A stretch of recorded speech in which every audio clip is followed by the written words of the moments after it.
Good morning. I'm so happy today to introduce you to my dear friend, Katie Collins. I've known her for many years, and she was my middle daughter's first grade teacher. What a blessing that was to our whole family when Katie came in as a professional, but she's just such a loving teacher. And I think that was first grade, but also you taught kindergarten for many years. So Katie, why don't you start off by telling us a little bit about your professional life as well as your personal life and your life with the Lord, and then we'll get into the legacy questions. Great. Welcome.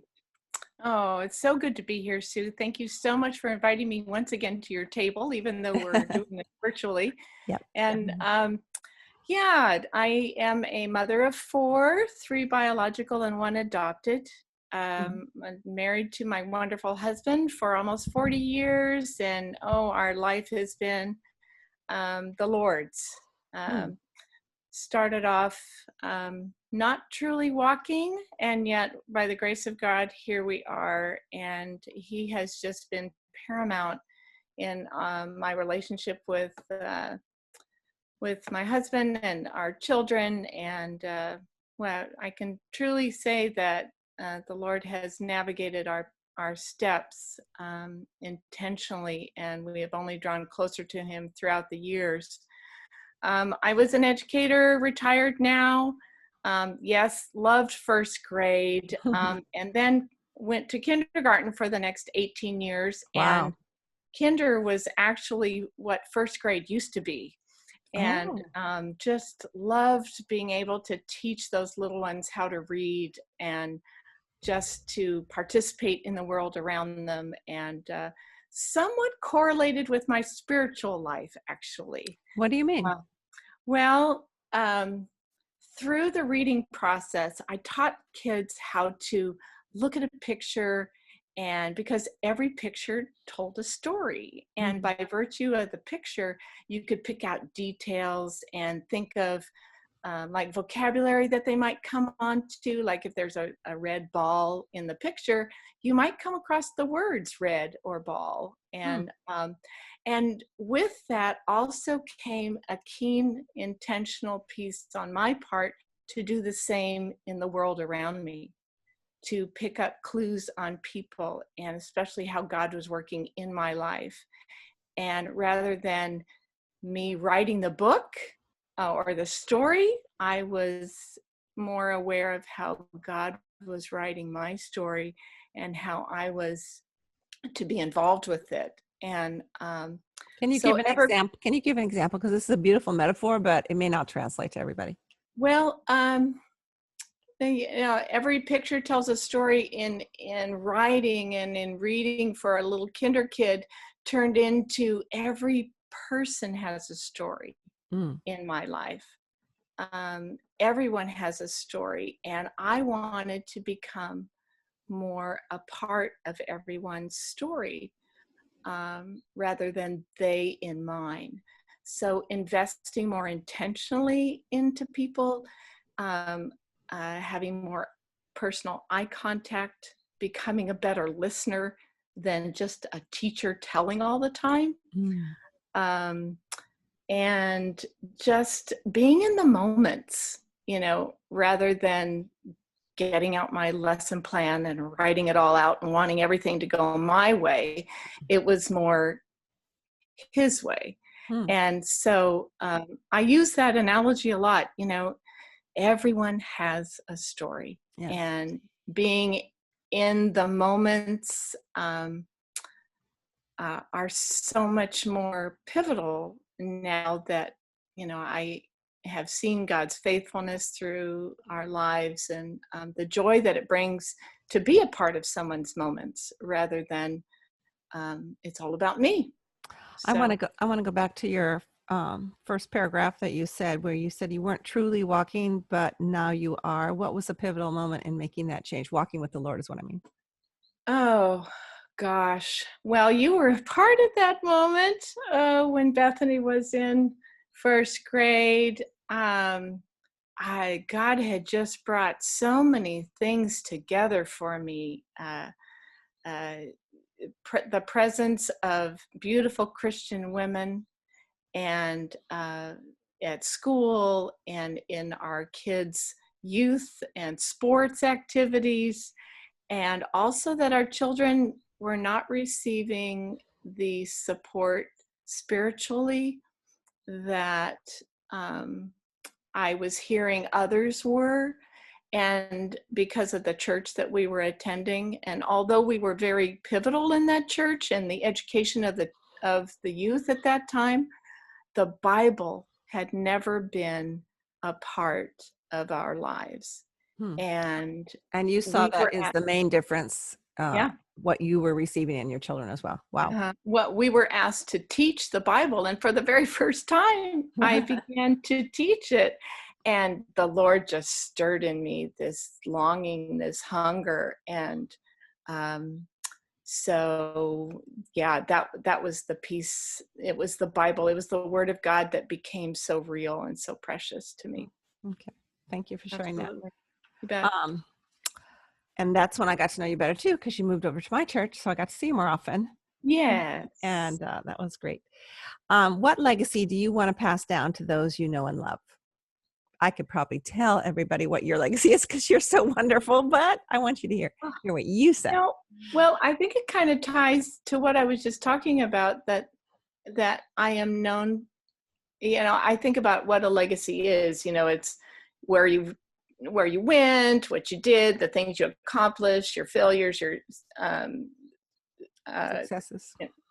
successes, yeah, and what people remember you by. And Mm-hmm. and I think about the people that have gone before me, and what kinds of little vignettes flip through my mind when I think of them. And I wonder, what will my grandkids, what will my children, what will others see in my little slideshow that goes across their mind concerning me? And I'd like them to know that I was in their moments, that it wasn't about me, and that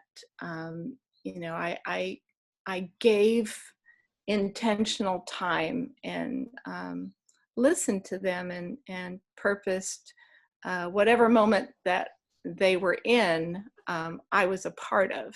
Mm. And I'd like them to know that I cared, and that I tried to help and be empathetic towards that. I've been told I'm more empathetic than most, to the point of being a Pollyanna, but I don't. There could be I worse don't. things. I don't see that as a bad thing. Yeah. But finding a bug under the rock with my grandkids, or reading Brown Bear, or those, it's so precious to be in those moments, and reading devotions with my 96-year-old mother-in-law, learning about her past, and just being there for her. Everybody has a story, even the homeless person. I think of them as a little kinder kid once, and what happened in their story.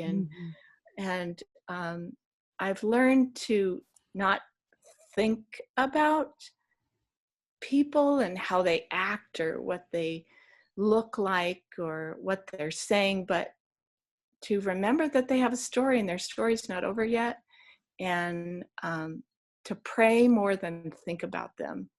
A wise man that I know, Leon, shared that thoughts are like birds. They fly over our heads, and we can't help them often from coming, but if we allow them to build a nest on our head and dwell on those thoughts, then we've got a big mess. And so I have tried desperately not to allow myself to get into that temptation to think about others and talk about them, and rather than to remember, their story's not over yet. Mm. And so by think about them, you by think about them, you mean, what I'm understanding that you mean is that you would dwell on perhaps the negative, like if you see a homeless person, or you see Yep. someone who's acting out, Uh-huh. and you think, wow, they must have Judgment. had, what happened to them, because they were somebody's little precious child, hopefully at one Yeah. point in their life, or maybe not, and maybe that was that is the reason. Mm-hmm. And meet their eyes and greet them. And I know you work with the homeless in a certain capacity. Is that correct? Yes. Yeah. What does that look like in your life, and you and Kirk? Well, we have, for my husband and I, for 20 years, were able to bring the overflow women and children to our church. And through that, I just really was so always marveled at just the individuals that were there. It was not the mass, Hmm. it's the individuals that were there, and they were so precious. And everybody had a story. Hmm. And if you took the time to look them in the eyes, and, granted, there were, difficult people. It was hard to love the unlovable, but there were always redeeming qualities in people. It Hmm. just took time to find them. And, what I meant too with thinking and about things or people, and would come judgment. And Right. we always want to try and wrap them up in a little box and say, oh, they're this way because of this Hmm. or that. And I don't know their story, Hmm.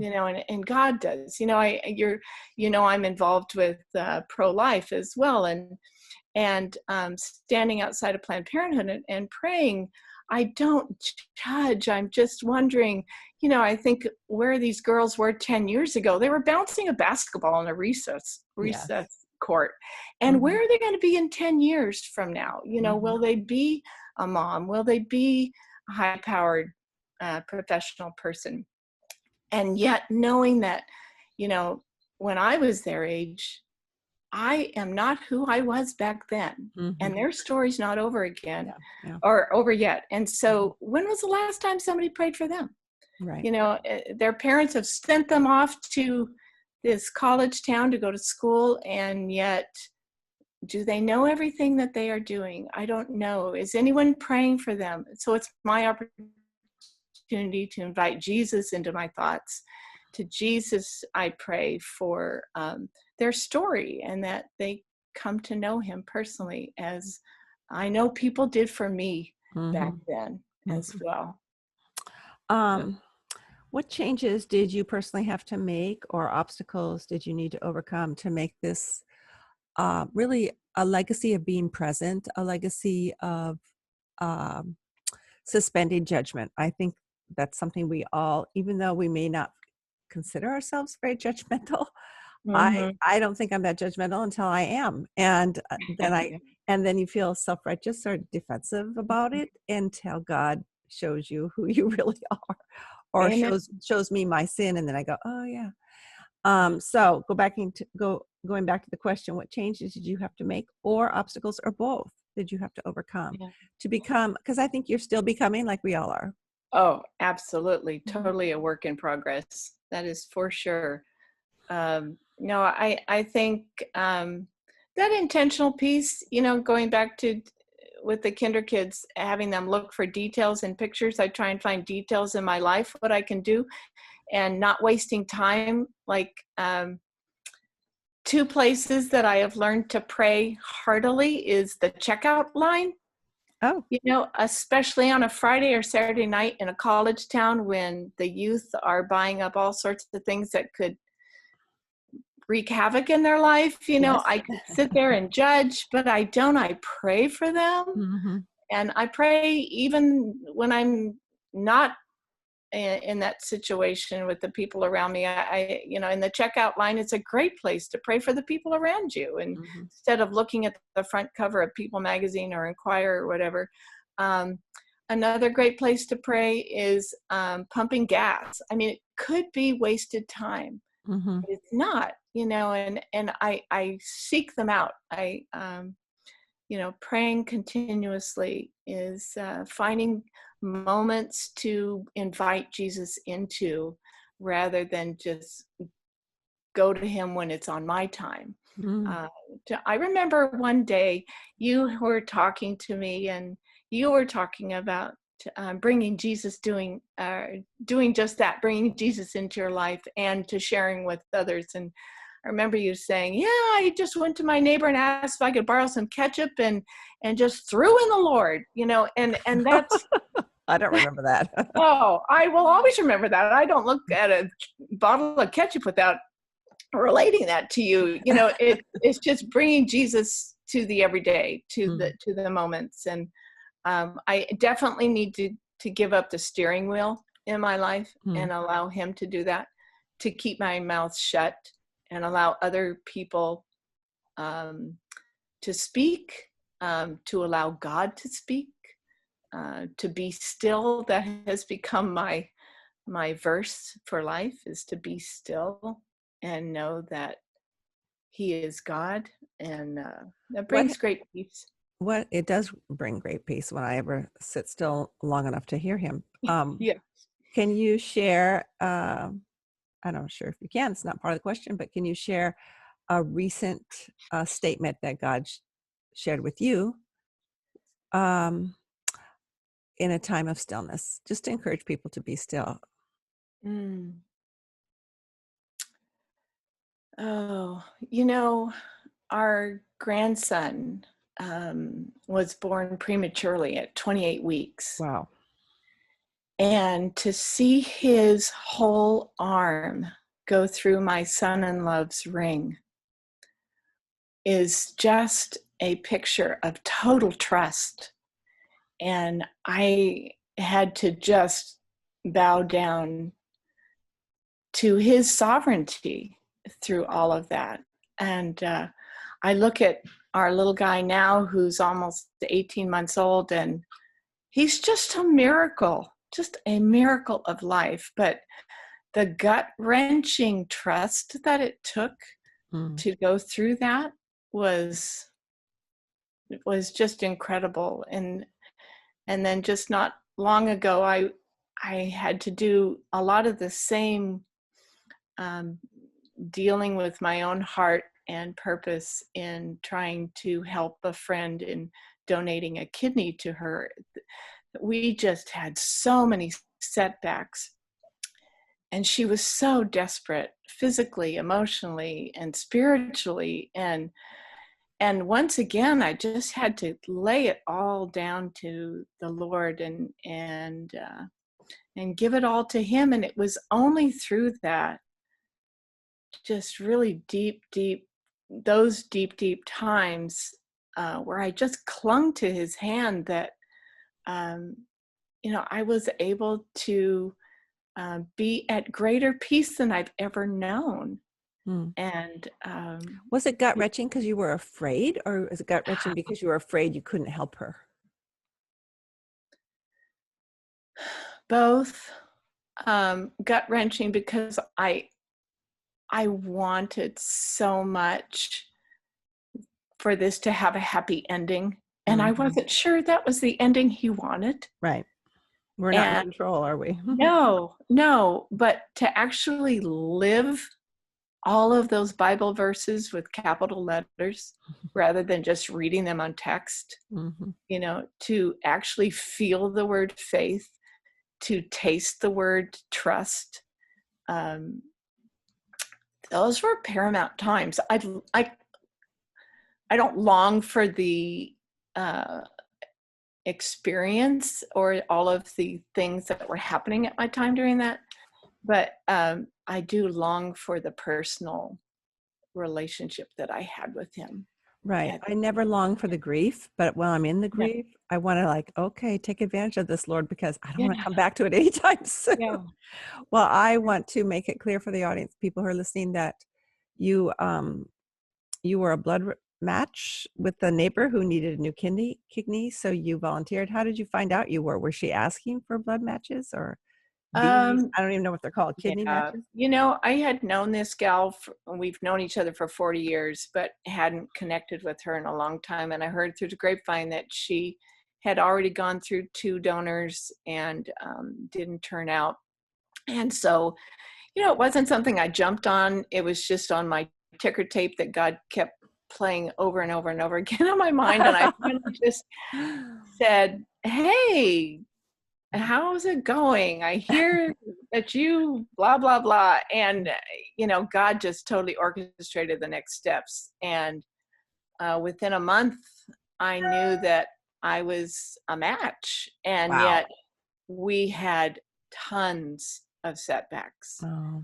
And it just once again, okay, Lord, I love doing these things for people, and why are all of these things happening? Hmm. And Hmm. it I know was, it's kind of like when we're willing to surrender to God, why is it so difficult sometimes?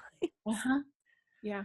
But And yet, mhm. I would not be who I am right now in this moment if I had not gone through everything that I had gone with her, Hmm. and vice versa with she is slowly drawing closer to the Lord, and so full of health, Hmm. loving life, Praise the Lord. and yes, praise God. And in his timing, I look back, it couldn't have been any better time for us to have that surgery. No kidding.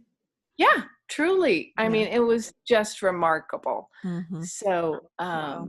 yeah, that's God, just to be still and take in that breath instead of exhausting fretfulness, and sighing and why this and why that. Just take a breath and know that He's got us in the palm of His hand. Mm. I remember seeing you at the grocery store in line. You were behind me, and I called out and I said, "Hey, I heard you gave a kidney to your neighbor." And you said, "What was it? What did you say? Something about a backup?" Or, Oh, I share your spare. yeah, share your spare. And I called out, "Well, I would think maybe of giving her a casserole, but you really went the second, third, fifth mile by giving a kidney." And Um, you just laughed, and I just thought, wow, there's Katie, my friend. And thank you so much. Is there any other wisdom that you would like to share, leave with our audience today? Because wow. it's already been so fabulous. Now, wisdom just comes from the Lord. I Amen. would say find Him in your everyday and find Him in your devotions. Read the Word. The Word speaks, but come with that willing heart, Mm-hmm. that He can only give. It's a heart issue, always a heart issue. Yeah, we have to say, well, yeah, I'll read the Bible, but then I actually have to obey it. So maybe you don't want to go that Absolutely. far. Yes. Katie, Yeah. it's been a delight, and thank you so much. And I look forward to sharing you with my friends and family who are listening today, and also a recipe. So send me a recipe. Oh, And I I know will. I know your magic with the crock pot because you taught kindergarten for 400 years and yet still fed a family. So we'll Oh, chat back again later, and thank you so much. okay. Okay. God bless you, girl. Take God bless care. you.